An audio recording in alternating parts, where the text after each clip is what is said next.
grateful to be here. Right now I'm sitting along the shores of, today on the maps we say Skeleton Lake, but the lake also has a spirit and a traditional name, Benesiokaninnising, which is Flying Skeleton Bird Lake. And so some of the spirit of our places are still being remembered. But since I was born at the beginning of the summer season, and my mom, I was fortunate that she kept me out by some of the trees here. So I always feel like I'm from the waters here, even though my family, I'm here because of their movements and because of the waterways. So where I live is traditional Anishinaabe territory or lands.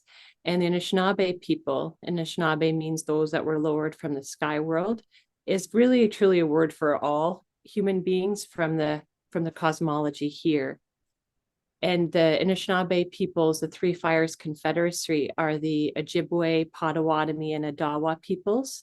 And through the natural movement of time, there's been Haudenosaunee, or people of the Longhouse. Today we have the Wata community that's close by. And we also have Métis peoples. And Métis peoples' creation story come through the movements of the European movement together with Indigenous people. So part of my family is here because of the historical movements and the pressures of colonization, coming all the way from Lesser Slave Lake, where the families around that lake were split up into different nations. So now that's Northern Alberta. And people might look at Sucker Creek First Nation or some of the different families there, but all the nations around the lake were actually part of a family, a kinship tie. My family is a weave of history. So when you look at me, you might not know the way that I dream or think or where I come from because of our physical identity, but just because of my life path. I had a beautiful Icelandic grandmother who was part of the Icelandic Cultural Society. So their way of being with the land and culture was central in my life. And on my father's side, our family culture was like there was a difference in how they were treated. So since a little girl, I was bringing my family, my mother and father's family together. So in Anishinaabe-Moan, I would introduce myself in the language because of the land here and the spirit of the land. So Anin, Bojo, Tansei, Yishagate, Indishnakas, Otipemisiwak, Cree, Métis, Icelandic, Isles, Kwaiandau, Benesiokaninnising Donjaba, Akikwe Donji. So just introducing myself again, using one of the names I carry, Gishagate in Anishinaabe-Moan means she shines like the moonlight.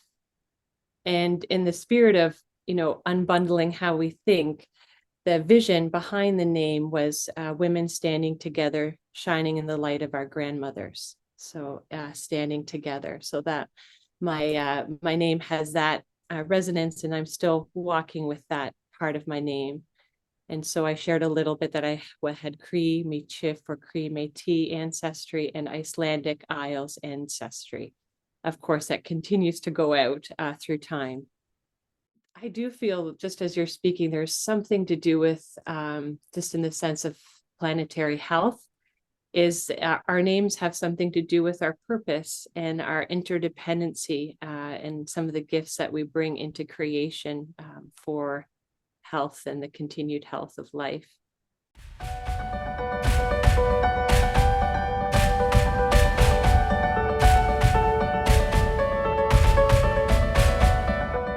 And we always talk about understanding the planetary health in our stories in relationship to the prophecy stories and how we might understand both the times that we're in, but our possibility to return to planetary health through the teachings. So right around me, these waters here have been under pressure for a mega quarry. So just in these lands here, and because a Skeleton Lake was made by a meteorite, there's many different ways in which we could relate to speaking about the nature and the spirit of the waters here and its relationship to Mother Earth, but also the watersheds and the bioregion and the people. And so around me, there's all of these types of pressures. And more recently, and because of the larger community, both around the lake and also those in the bioregion, went to the municipality and to the township to say, regardless of what the province is asking for, we need to stand for the protections and the further protections of our waters.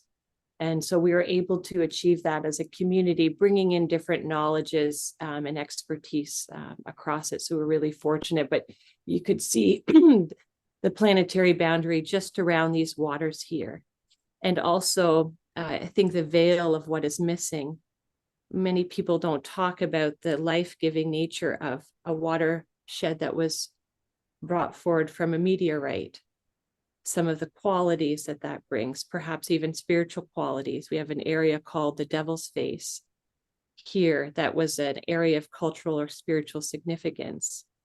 And so also sometimes when we talk about the Indigenous knowledge not being known or part of the field of our human consciousness for the potential of the health of creation, that also is just starting to be spoken almost like a whisper.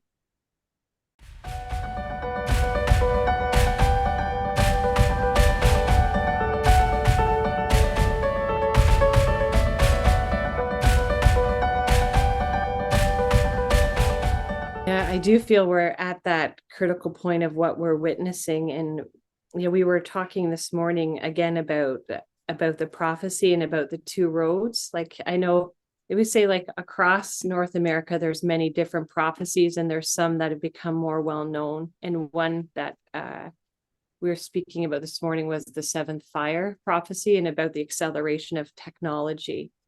And how that can lead us down a certain way if it's not connected to Mother Earth and to all of our natural teachings. And so there's this pathway, and about the actual moment of that impasse of going inside and internalizing the question of where we need to go and what type of knowledge that we need.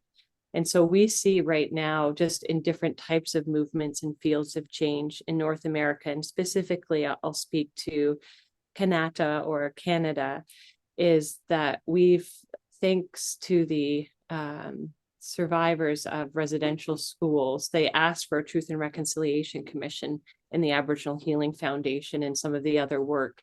And so through that commission and through the awakening from the, I would say, the unearthing of the children from residential schools, we have a shifting of our collective consciousness in Canada, where people are asking and wanting to be more connected to the knowledge, to return into right relations, to try to understand. And of course, change isn't happening fast enough, and there's all sorts of things to be figured out. So it's not, the ideal situation, but there is a movement.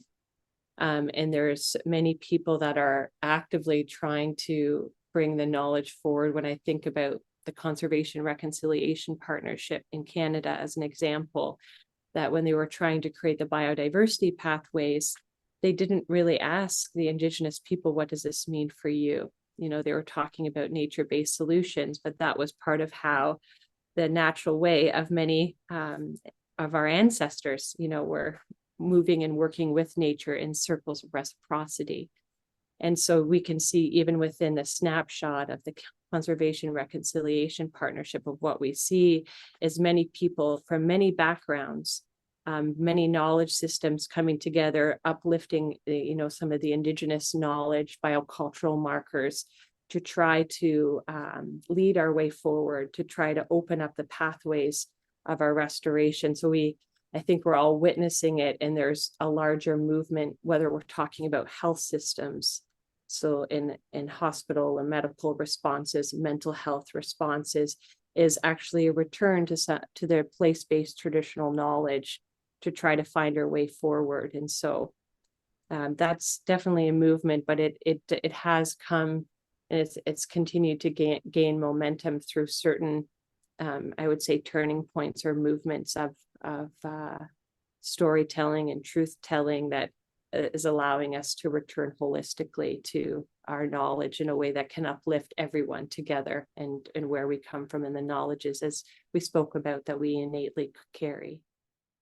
I have to say, I was very fortunate that both of my grandparents would take me out into the land in different ways. Some would just, you would go out and just experience, and you would find, like, he was my grandpa was a trapper, and he did a lot of different things in the land. So he'd just send me out and bring me back at the end of the day, where my other grandfather would take me out, hand in hand. But I feel very grateful to have had that experience with them. And like you said, you discover the natural and innate connection and value through those, through being reconnected. And so when we try to find language to explain that connection in systems that were built off, let's say if it was the church, the economy, and the state, and how they reinforced each other, it's very difficult to separate them. Or if you try to plug one in, then it actually it can create confusion.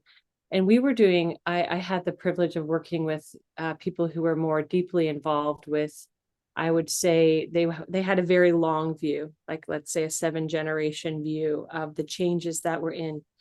And so they were working towards Indigenous protected and conserved areas, and engaging with the conservation economy, and working towards constitutions. Like Elder Albert Marshall would say, we don't need to put this in law. We just need to uplift what things actually are natural, as you said, what things are naturally. But to engage across systems, some people use the word transition, or in our living systems cycle and theories, we talk about the nature of release and things being, but many people engaging with the current legal structures or the economic structures are working to transform it.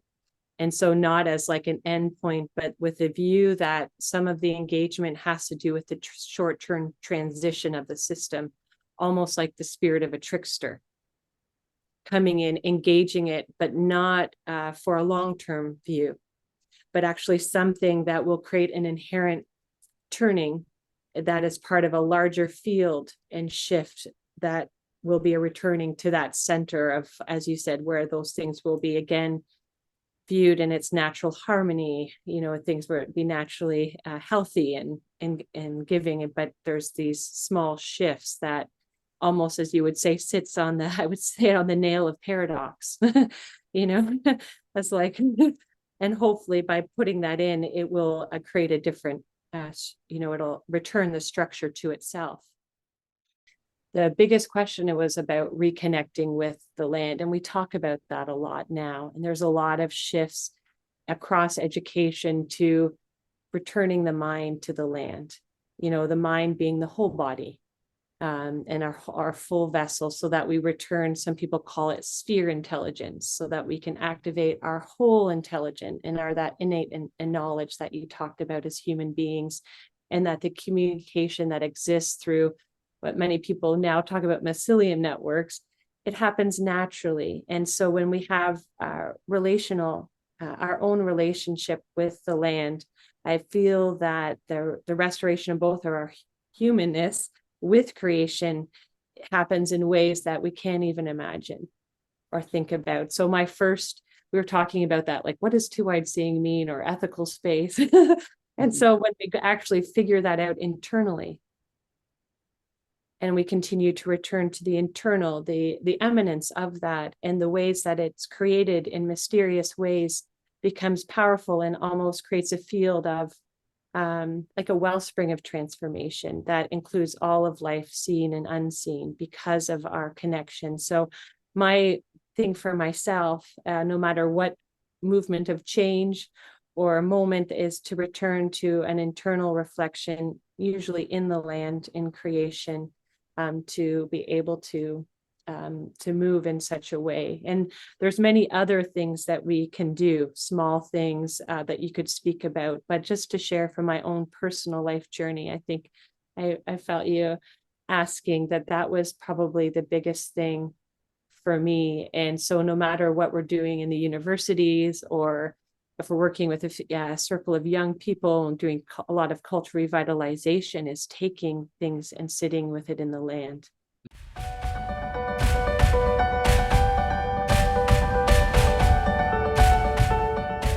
So we would say that all the young people and their new voices, they actually carry the vision and the gifts of what's needed right now. And for us at our different life stages, to create those types of invitations so that they can be brought forward. and just again supporting some of their voice and vision and thinking together. And so, when we look at the medicine wheel or different ways of our interrelationship is creating opportunities for young people to connect, and also for their deeper gifts to come forward. I often witness, I don't know how it is there, like in the spirit of some of the traditional psychology, but some of the work I've got to do with like some of the Haudenosaunee elders or Anishinaabe elders, is they'll talk about their life path development of the human being. And when young people hear their traditional psychology or the natural development from this of the spirit journey, something in them is activated, and it welcomes them to come in a different way, that, oh, actually, like you said, I carry all of the knowledge of creation. I didn't come here empty.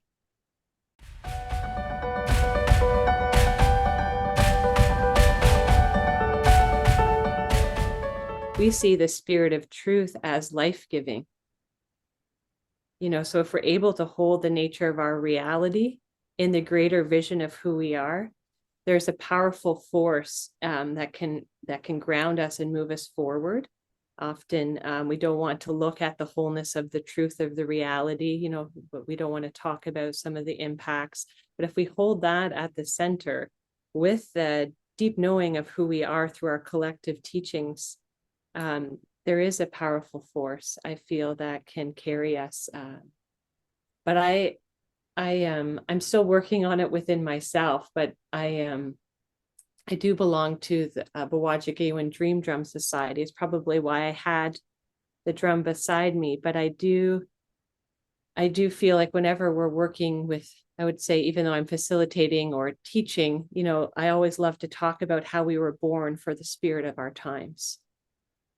And that comes from me and is being able to, as a young person, being able to continue to listen to different elders and people, even my grandparents, as you talked about family, about what we carry and about the nature of our times, and how that has also helped me remember that, that the gifts that we carry into this time are exactly as what's needed in creation for our transformation.